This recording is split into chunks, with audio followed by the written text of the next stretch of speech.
We are down to 4 minutes and a lap to go. What happens, Awood? Does Sully get Shirley for the win here? I think so. I think the way he's riding, I think he can do it.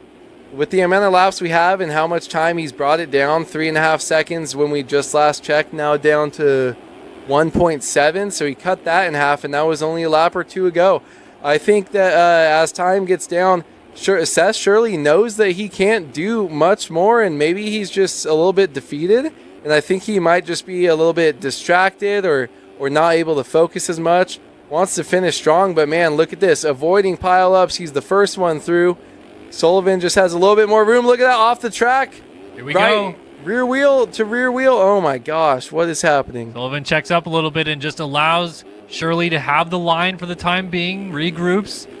This is for the title right here, people. Luke Sullivan can win this race and win the championship with it if he passes Seth Shirley, the rookie in the 450 class, who himself still actually has a shot at the title if things go awry for Colby Eaglin in the background. Little wobble there for Shirley on corner entry. Sullivan is pushing him to the limit here. Let's see where he even thinks of a passing opportunity as well, or maybe does he just wait for a mistake? How about this? Crosses over to the race lead. Luke Sullivan hard on the brakes, gets it done. Holy smokes, that move. It came out of nowhere, and now he leads here in Las Vegas. 2 minutes and a lap to go, and he's in position to win the title.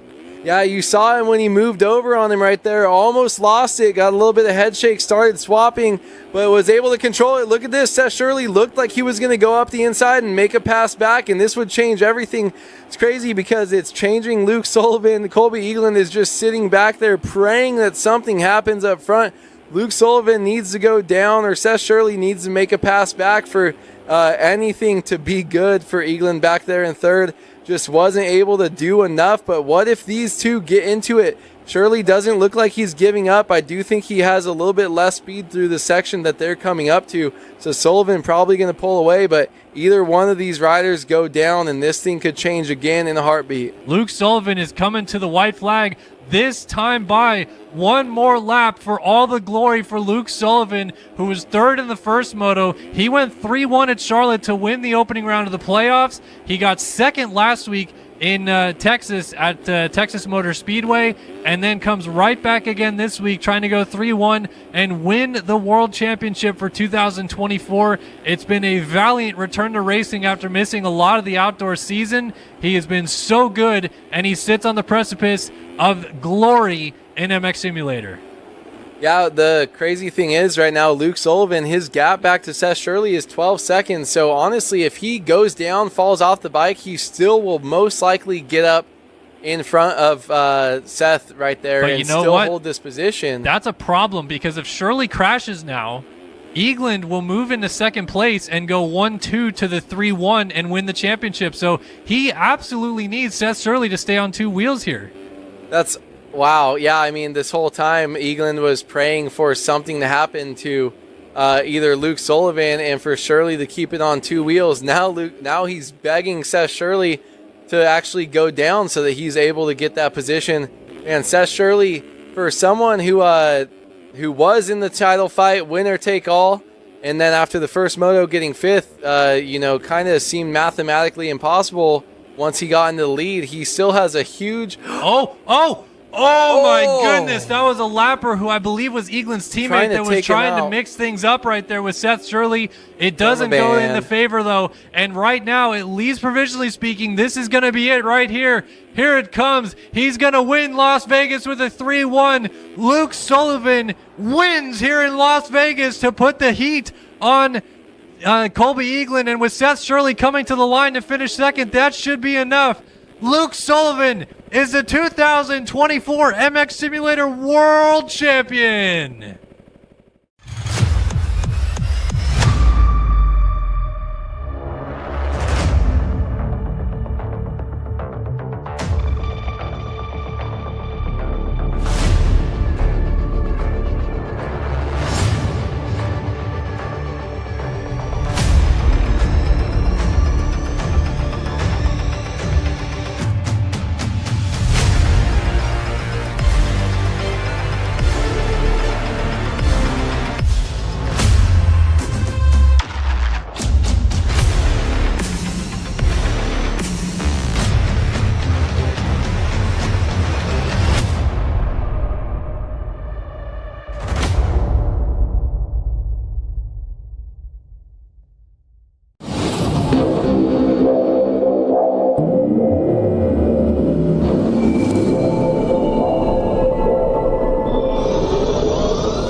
ladies and gentlemen, boys and girls. Welcome back to Start Your Systems TV, and welcome into the 2025 MX Simulator Playoffs presented by MXS Battlegrounds. I'm Kellen Brower, joined by Andrew Wood in the booth. 3 races coming at you over the next 3 weeks, live here on Start Your Systems TV, and we cannot wait to bring you guys the action.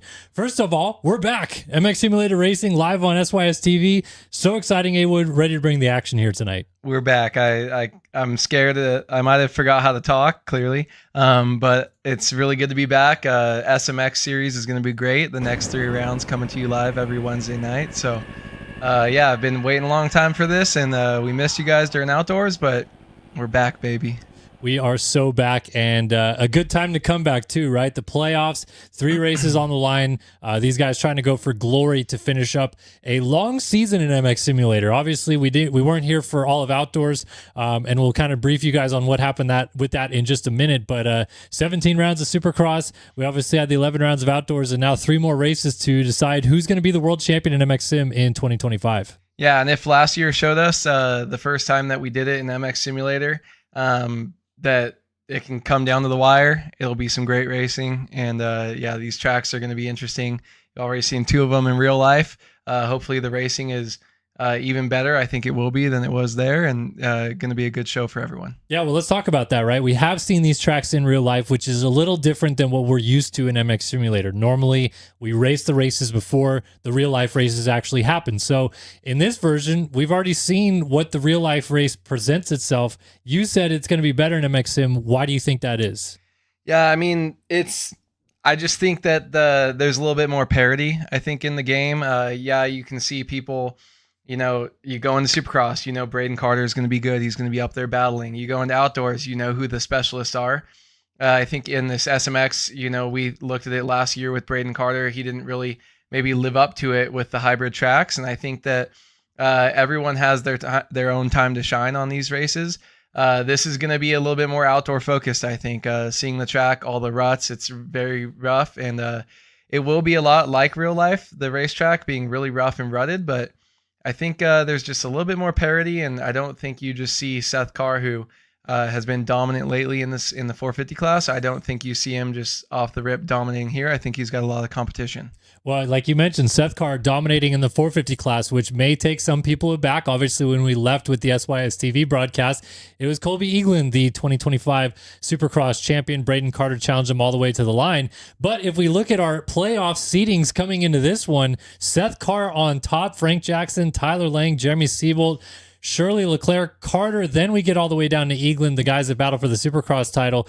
As we said, not here for outdoors, but Seth Carr stepped up when we took it outside, won that 450 championship in pro motocross, and he enters as the 1 seed with a big target on his back. Yeah, for sure, big target, and I think he is definitely going to be the favorite at this round. We'll see it transition, I think, more into Supercross as we get into St. Louis and Vegas for the finals. So I think this is it's only going to be single points. We're going single, double, triple. So going to need to go out there and put on a strong showing. It's not going to really matter as much, but if you feel like you're the favorite coming in, you need to lock down with a win here tonight.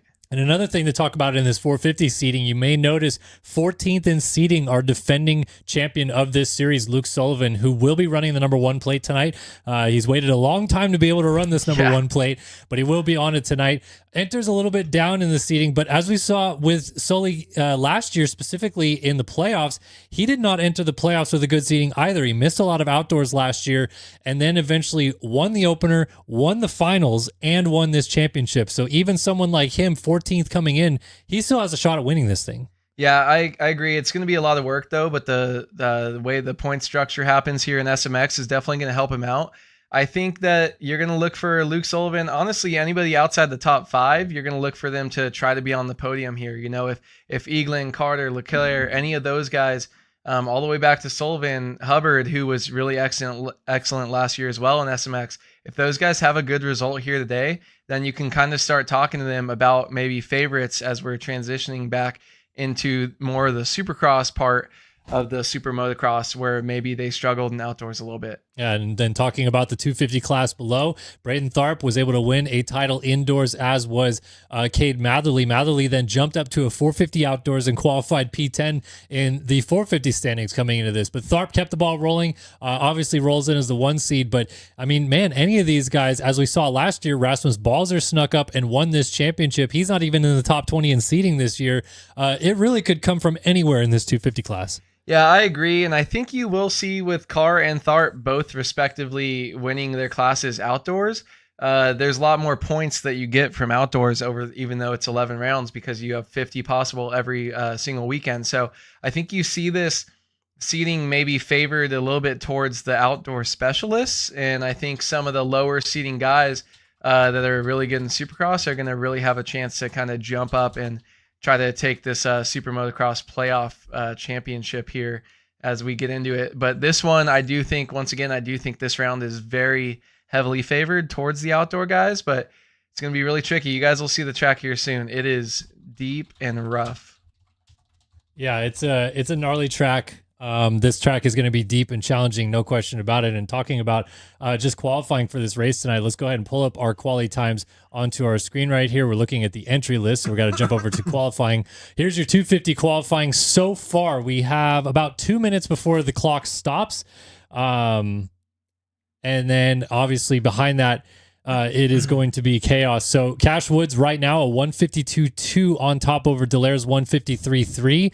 And honestly, this track, as you mentioned, as tricky as it is, I'm noticing separation. I mean, these are basically national level lap times, and you got to see from first down to 15th place, we're already looking at a 5-second gap separating these guys. Yeah, I think that's what you're going to see. The problem is, for me, is going to be consistency with watching you try to hit some of those ruts earlier. I don't think I would be able to do them more than one lap in a moto. So I think these guys are going to struggle, but Cash Woods, can he throw down the hot lap? Yes, but maybe Braden Tharp, who's 1.3 seconds off of his lap time as of right now, maybe he's got that consistency in the rough stuff. We're going to have to just kind of see how that works out. I think the first 250 moto that we get into tonight is going to tell us a lot about what we're up for the rest of the night, even in the 450 class. Yeah, and something interesting that we do at Battlegrounds, unlike the real life Super Motocross World Championship, is that actually if you are 21st, 22nd seed, so on and so forth, and someone ahead of you in seeding does not show up, they put you in. So in this case tonight, 21st, 22nd seeding, probably going to get in. Obviously, we know Cade Matherly is going to be racing the 450 class. So this cutoff line right here of these top 20 guys is definitely of note, but I think that you can see behind that, the guys that are not seeded in, Balzer, Person, Seth Devers, these guys are going to go to the wild card race, or the last chance qualifier, and only 2 riders go through no matter what. There is not like, oh, since only 17 showed up, we're taking 5 tonight. Only 2 riders every time, and those extra seeds will just automatically qualify in. Yeah, this is basically mine and Mathis's stole it. Great idea, but where you have enough people to where it's still only 2 people in the LCQ, I think this is awesome. Sadly, in real life, don't have that many racers, but I do think Balzer, definitely the favorite. Look at that. He's topping qualifying. He won this championship last year, but he still has to go to the LCQ every single round and race for only 2 spots, and that's going to be really hard for him. Yeah, it's tough. Every single week he's going to be in that LCQ, and we'll keep an eye on him, of course. 450 wise, though, looks like your number 1 seed, Seth Carr, is fastest qualifier, but the 4-time Supercross champ, Braden Carter, looking for redemption. He goes in with the 2 spot. Shirley, Wyatt Grant, Colby Eagland, all mixing it up right there. Familiar faces for sure, and the lap times so far look like it's going to be a Carr versus Carter battle, perhaps, but you never know when the gate drops. Yeah, those two, Carter was one of the favorites last time, and he just wasn't able to kind of put it together on these combination tracks where you have a little bit outdoors, a little bit Supercross. So going to be interesting to see. He can always throw down a heater, but does he have the consistency? Going to be interesting right there. But Seth Shirley, Wyatt Grant, cool to see him that far up in qualifying. But Colby Eagland, yeah, there's a lot of heavy hitters that are sitting right there all the way kind of through that 5 to 12. Honestly, everyone in this 450 class is insane. So just looking at that, Jeremy Seabolt all the way back in 12th, only 4 seconds off though.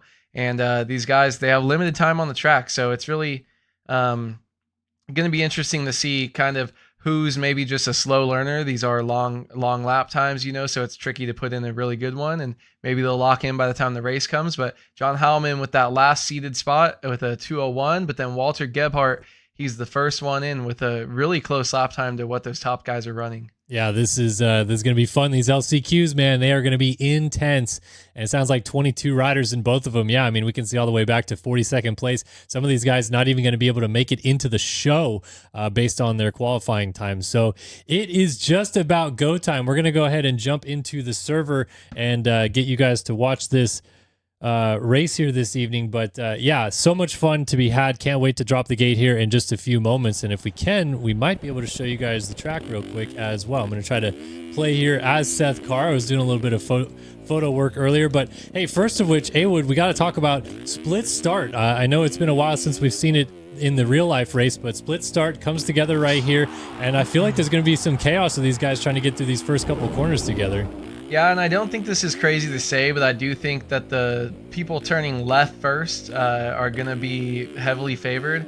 I think just being able to sweep, yeah, it's a right-hander, which doesn't even mean anything in this game as far as putting your foot down or having your foot on the brake. You just have a little bit better sweep kind of into that corner. I think you're going to see all the fast qualifiers trying to get to the right side of the gate there if they can. But, man, look at all this as we're seeing right now. You riding this track. There's about 8 to 10 ruts off of every lip and through every single corner and straightaway. It is rough. Right here is one of the craziest corners on the track. This inside line ends with a huge deep rut right there. You guys can see Kellen couldn't even get it in. True. Has that problem a lot, but not twice. At least not twice. But big double right here, nice and steep. We're gonna get some nice whips over that as they jump across and then onto the side, the return lanes right here of the drag strip. A little wall right here, and this is going to be weird. I feel like this is going to be very one-lined here. Just everyone kind of coming in here, having to do these little U-turns. Maybe not a lot of passing here, but maybe you can have someone struggle in the corner and get right up on their rear end so that you can make a pass. Big double, no trouble, a lot of trouble. Haven't seen you make that once, but it's okay. That's all right. Huge double, huge triple, and a right-hand 180 into the finish line. But also that is a little bit of an elevated corner here with a huge rut up the inside. Gonna see if people can blast out to the outside. This track is insane. I would never, ever, at my best, be able to run a lap on this. Yeah, I mean, honestly, I tried for about 20 minutes earlier today, and every single lap resulted in a crash. Like, it is really tricky, and honestly, I mean, and it has a road. We don't, yeah, we probably don't talk about it enough. Obviously, the terrain deformation system, but these guys with setups, I mean, for the most part, everyone usually finds something that they're pretty comfortable with that they run, you know, either most of Supercross, and sometimes they even don't change it for nationals. But I would be surprised if we don't have some guys maybe working on a little bit of setup adjustments coming into tonight. They didn't get a chance to see the track until about an hour ago, so I'd have to imagine a few guys at least would be considering, hey, like let's get some suspension work done here so we can feel a little bit more comfortable on this racetrack. Yeah, I think some guys, though, their outdoor stuff isn't really maybe too super soft, or they kind of look at it. The suspension settings between Supercross and Motocross, I feel like there's a couple that are very different, and then a lot of them, you know, with the way the rebound is or whatever, the settings have been very, very similar for the last couple years. If you look what the top guys are running, I think maybe they just make minor adjustments, maybe just to soften it up, or at least just give them stability. I think it'll be more, I would probably go more outdoor focus. You only have that one rhythm, but honestly, I don't think they're too far apart, or just Supercross start with it and then kind of just try to meet some of those clickers a little bit, back them out towards where your outdoor stuff is. But man, dude, it's rough. It's so rough, but it's like a weird choppy rough, and the speeds aren't as high that they're, and like the gears aren't as high as when they're racing outdoors, maybe third, fourth, fifth gear a lot more. So I don't know. The bike's going to be reacting really weird. Yeah, this is this is going to be a certainly an interesting race tonight. I mean, obviously I'm not out there, so I don't have to complain that much about the track. But for me, I would be throwing my controller across the room if I had to try to qualify on this track and then race it. So we'll see how these guys get along with this racetrack. see how they handle the challenges of it as well. A couple quick shout outs, by the way, in chat. Saw that Jake Spees also subbed up again on Twitch for the first time in a few months. So thanks again to him on a 7-month streak before that, but he's back now with a 1-month streak. Came a little bit short on that. So we'll go check out the other one. Splash also subbed up with Prime. Thanks so much, Splash. And Yo Wah. Also subbing up. Thanks, guys, so much for the support over on Twitch, over on YouTube. We got a ton of you guys watching over there. So, again, thanks so much for tuning back in to watch us call some MX Simulator Pro Racing here at the playoffs. This is going to be a fun one. It's going to start off with 250 LCQ coming up first, and then the 450 LCQ right after that. Of course, as we just mentioned, only the top 2 going through in those. And like you were talking about, A-Wood, I mean, that makes it so much more intense because those 2 spots matter so much more. You can't just kind of sit idly by in a comfortable transfer spot. You're either leading or you're on the bubble. Yeah, I think the start is